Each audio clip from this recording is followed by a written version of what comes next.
ధ్రువునికి నారదుని ఉపదేశము. దేవదేవుని అంశయైన బ్రహ్మ యొక్క తనయుడు స్వయంభూమనువు, అతని భార్య శతరూప. స్వయంభూమనువు యొక్క తొలి పుత్రుడు ప్రియవ్రతుడు, రెండవ పుత్రుడు ఉత్తానపాదుడు. ఉత్తానపాదుడు రెండవ పుత్రుడే అయినప్పటికీ అతని చరిత్రము భాగవతంలో మొదటిగా వస్తుంది. అది మైత్రేయ విదుర సంవాదంలో చర్చించబడింది. మైత్రేయుడు మొదటగా ఉత్తానపాదుని చరితాన్ని చర్చించడానికి కారణం భక్తధ్రువుడు. దివ్యమైన భగవద్దర్శనాన్ని ధ్రువుడు 5 సంవత్సరాల ప్రాయంలోనే పొందాడు. ఉత్తానపాదునికి 2 భార్యలు. పెద్ద భార్య సునీతి, చిన్న భార్య సురుచి. పెద్ద భార్య సునీతి తనయుడే ధ్రువుడు. సురుచికి ఉత్తముడైన పుత్రుడు ఉన్నాడు. ఒకసారి ఉత్తానపాదుడు ఉత్తముణ్ణి ఒడిలో లాలిస్తూ ఉండగా ధ్రువుడు కూడా తండ్రి ఒడిలో కూర్చోవడానికి ప్రయత్నించగా సురుచి అంగీకరించలేదు. తండ్రి మౌనం వహించాడు. అందుకు ధ్రువుడు వెక్కి వెక్కి ఏడుస్తూ తల్లి వద్దకు వచ్చాడు. అప్పుడు ధ్రువుని తల్లి అతనికి దివ్యోపదేశం చేసింది. వత్స, ఇతరులకు అమంగళం కలగాలని అనుకోకు. ఇతరులకు దుఃఖం కలగాలని కోరుకునేవారు అటువంటి దుఃఖాన్నే పొందుతారు. నీవు నారాయణుని పాదపద్మ సేవలో నిలువు.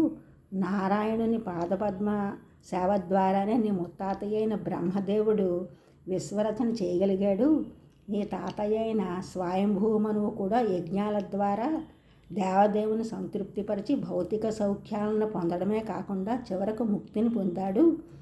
పుత్ర, జన్మ మృత్యు వలయం నుండి బయటపడగోరేవారు దేవదేవుని పాదసేవనే భక్తితో ఆశ్రయిస్తారు. కావున నీవు కూడా అనన్య భక్తితో భగవంతుని ఆశ్రయం పొందు.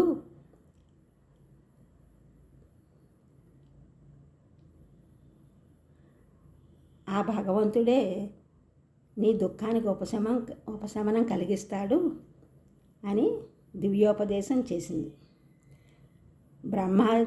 దేవతలు లక్ష్మీదేవిని ప్రసన్నురాలిగా చేసుకోవడానికి యత్నించుంటే ఆమె మాత్రం దేవదేవుని సేవించడానికి సన్నద్ధురాలే ఉంటుంది అని తెలియజేసింది. సునీతి తన పుత్రునికి చేసిన దివ్యోపదేశం అద్భుతమైనది. పుత్రుని భక్తి మార్గంలో నిలిపే తల్లిదండ్రులు నిజమైన తల్లిదండ్రులు. ఇక్కడ సునీతి తన పుత్రునికి చక్కని దుఃఖోపశమన మార్గాన్ని తెలిపింది. కోపంతో రగిలే ఆ హృదయం భగవద్దర్శనంతో స్వాంతన పొందగలుగుతుంది. తల్లిగా ఆమె అంతకంటే చేయలేకపోయింది. నిజానికి భగవద్ ధ్యానంలో చేరితే కోటి తల్లుల ఆప్యాయతని పొందగలుగుతారు. భక్తుల దుఃఖ నివృత్తికి శ్రీకృష్ణుడే సర్వసమర్థుడు. ఆ మాటలు విన్న ధ్రువుడు స్థిరచిత్తుడై ఇల్లు వీడి అరణ్య మార్గం పట్టాడు. అవి తెలిసిన నారదముని అబ్బురపడ్డాడు. దారిలో కలిసి తన హస్తకమలంతో ధ్రువుని శిరస్సు తాగి ఆశీర్వదించాడు. అయినా ఆ బాలుని దృఢ సంకల్పాన్ని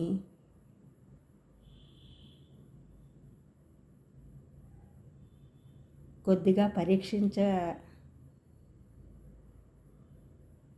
నిర్ణయించుకొని ఇలా అన్నాడు. బాలక, చిన్నపిల్లలకు ఆటపాటలు ముఖ్యం కదా. సవతి తల్లి అవమానకర మాటలు పట్టించుకోవడం ఎందుకు? అంతా దైవ వశంగానే జరుగుతుంది. కాబట్టి అనుకూల ప్రతికూల పరిస్థితుల్లో కూడా సంతృప్తినే పొందాలి.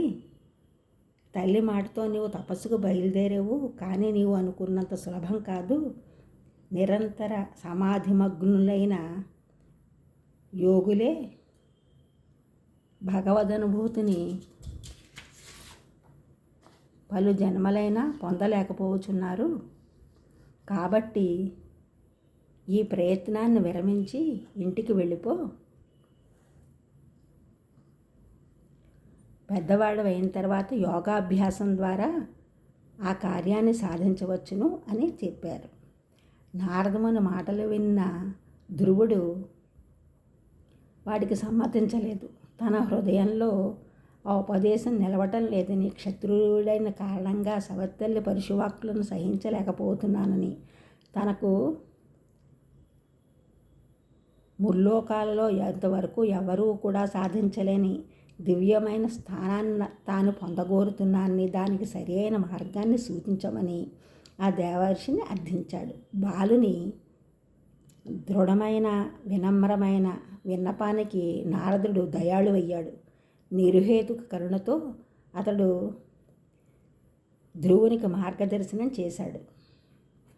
కృష్ణ భక్తిని చేపట్టమని నీ తల్లి సునీతి చేసిన ఉపదేశం ఎంతో యుక్తమైనది. ధర్మార్థ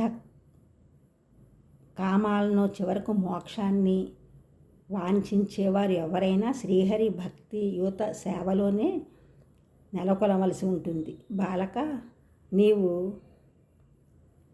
యమునా నది ఒడ్డునున్న మధుర వనానికి వెళ్ళు. ప్రతిరోజు ఆ నదిలో స్నానం చేస్తూ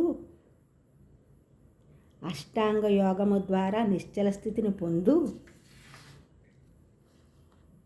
శ్రీకృష్ణుని నీవు ఓ నమో భగవతే వాసుదేవాయ అనే మంత్రం ద్వారా ధ్యానించు. ఈ ద్వాదశాక్షర మంత్రము శ్రీకృష్ణ సేవ కొరకై ఉన్నది.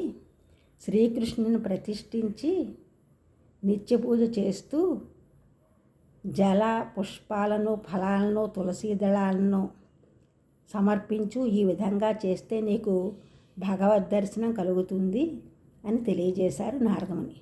నారదముని విధంగా ఉపదేశం చేయగానే ధ్రువుడు పరమానందంతో నారదమునికి ప్రదక్షిణ నమస్కారాలు చేశాడు. తరువాత నారదముని ఉత్తానపాదుని వద్దకు వెళ్ళి ఆ రాజు పరిస్థితిని సమీక్షించాడు. ధ్రువుడు వనానికి వెళ్ళిపోయిన తర్వాత ఉత్తానపాదుడు సుకుమారుడైన కుమారుడు వనాల్లో ఏ విధమైన కష్టాలు పడుతున్నాడో అని విచారించాడు. క్రూర మృగాలు అతన్ని బ్రతకనిస్తాయా అని తీవ్ర పరితాపం చెందాడు. కానీ నారదుని మాటలతో ఆ సంశయాన్ని పూర్తిగా నివారించుకున్నాడు. ధ్రువుడు గురువు ఆదేశానుసారము యమునా తీరంలో ఉన్న మధురవనానికి వెళ్ళి స్నానానంతరం ఉపవాసం చేశాడు. మొదటి నెలలో అతడు 3 రోజులకు ఒకసారి పండ్లను చిన్న కాయలను తింటూ దేవదేవుని అర్చించాడు. 2వ నెలలో అతడు 6 రోజులకు ఒకసారి ఎండుటాకులను తృణాలను భుజిస్తూ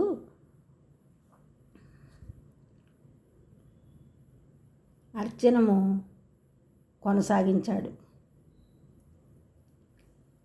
3వ నెలలో 9 రోజులకు ఒకసారి నీళ్లను త్రాగి పూర్తిగా సమాధిమగ్నుడై భగవదర్చనలో నెలకొన్నాడు. 4వ నెలలో ప్రాణాయామములో స్థిరచిత్తుడై 12 రోజులకు ఒకసారి కేవలము వాయువును భక్షిస్తూ అతడు తన అర్చనను కొనసాగించాడు. 5వ నెలలో ధ్రువుడు వాయువును కూడా బంధించి స్తంభంలాగా చలనరహితుడై ఒంటికాలి మీద నిలబడి నారాయణుని ధ్యానించసాగాడు. ఇంద్రియ మార్గాలను పూర్తిగా నిగ్రహించి మనస్సును అతడు కేవలము నారద వర్ణితమైనట్టి భగవద్రూపముపై లగ్నం చేశాడు. దానితో ముల్లోకాలు కంపించసాగాయి. ధ్రువుడు ఒంటికాలిపై నిలిచిన చోట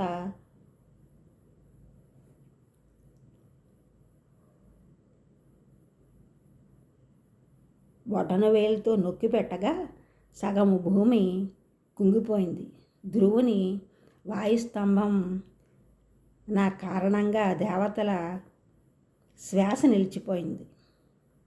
దేవతలు శ్రీహరిని శరణు వేడగా వారికి ఆ శ్వాసను భక్తధ్రువుని తపస్సు కారణంగా ఈ ఉత్పాతం కలిగింది. ఆ బాలునికి దర్శనమిచ్చి అంతా చక్కబరుస్తానని చెప్పి లోకపాలను పంపించివేశాడు.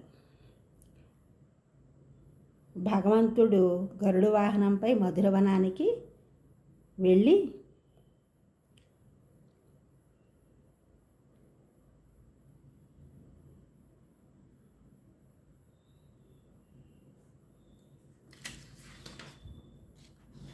ఆ వనంలోని యమునా తటంచెంత ధ్యానమగ్గుడై ఉన్న ధ్రువునికి హృదయంలో దర్శనమిచ్చే భగవద్రూపం మాయమైంది. విచలితుడై ధ్రువుడు కళ్ళు తెరిచి చూశాడు. అంతే, అప్పటిదాకా హృదయంలో దర్శనమిచ్చే రూపం ఎదుట ప్రత్యక్షమైంది. భగవద్ దర్శనంతో అతడు పులకించాడు. కీర్తిద్దామనుకున్నాడు, కానీ నోట మాట రాలేదు. అప్పుడు శ్రీహరి తన శంఖాన్ని ఆ బాలుని కపోలానికి తాకించాడు. దానితో వేదసారం ధ్రువునికి అవగతమైంది. వరాన్ని పొందాలనుకున్న ధ్రువునికి ఆ వాంఛ తొలగిపోయింది. భగవత్ సేవ కంటే అనన్యమైన వరం ఎక్కడా లేదు అనిపించింది. భక్త ధ్రువుని ప్రార్థనలకు సంతుష్టుడైన భగవంతుడు అతనికి దివ్యమైన వరాన్ని ప్రసాదించాడు. రాకుమారా, అనితర సాధ్యమైన వరాన్ని నేను నీకు ఇస్తున్నాను. కల్పాంతములో ప్రళయము తరువాత కూడా నిలిచే ఉండే ధ్రువ లోకం నీకు ఇవ్వబడుతుంది. సమస్త గ్రహాలు నక్షత్రాలు దానికి నిరంతరం ప్రదక్షిణములు చేస్తూ ఉంటాయి. నీ తండ్రి తర్వాత నీ 36,000 సంవత్సరములు రాజ్యపాలన చేస్తావు. నీకు వృద్ధాప్యం రాదు. నీ సోదరుడైన ఉత్తముడు ఒకసారి అడవిలో వేటకు వెళ్ళి యక్షుని ద్వారా చంపబడతాడు. పుత్రుని మరణం తర్వాత నీ సవతి తల్లి పుత్రశోకంతో పుత్రుని వెతుకుతూ అరణ్యమునకు వెళ్ళి దావాగ్నిలో భస్మం అవుతుంది. యజ్ఞాలలో నీకు నేనే కనిపిస్తాను. నీ హృదయంలో కనిపించే సమస్త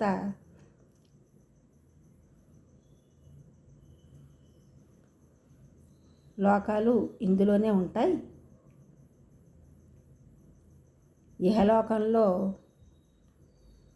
సమస్త సుఖాలను అనుభవించి అంతమున నీవు నన్నే పొందుతావు. సర్వలోకవాసులచే నమస్కరింపబడే నీవు ధ్రువలోకాన్ని చేరతావు. మరల భౌతిక జగత్తును ఎన్నటికీ తిరిగి రావు అని భగవంతుడు ధ్రువుని ఆశీర్వదించాడు. ధ్రువుడు రాజ్యపాలనలో బ్రాహ్మణులకు మోయలేనన్ని వస్త్రభూషణాలను దానంగా ఇచ్చాడు. తరువాత ధ్రువ నక్షత్రంగా వెలుగొందుతున్నాడు.